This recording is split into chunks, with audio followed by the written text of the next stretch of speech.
Услышали, что материнский капитал можно получать ежемесячно. Как это сделать и кому он положен? Размер ежемесячной выплаты из средств материнского капитала на 2018 год составляет 12 487 рублей.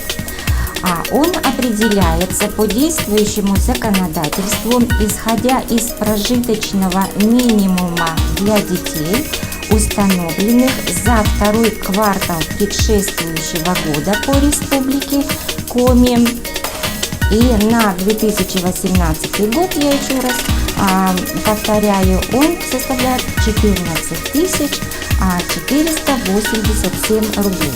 Для того, чтобы определить, имеет ли семья право на ежемесячную выплату из средств материнского капитала, необходимо сложить доходы всей семьи, разделить на 12, а затем разделить на количество членов семьи и сравнить с полуторакратным размером прожиточного минимума трудоспособного гражданина за второй квартал предшествующего года. То есть мы сравниваем за второй квартал 2017 года, и полуторакратный размер в этом случае составляет 19 914 рублей.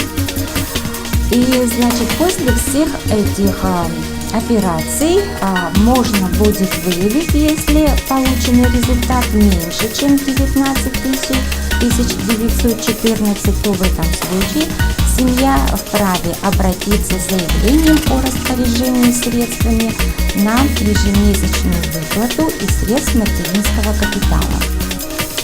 Кроме того, необходимо заметить, что право на эту выплату имеют не все семьи, а только те, у которых в 2018 году родился второй ребенок. Именно второй ребенок, не третий и не четвертый,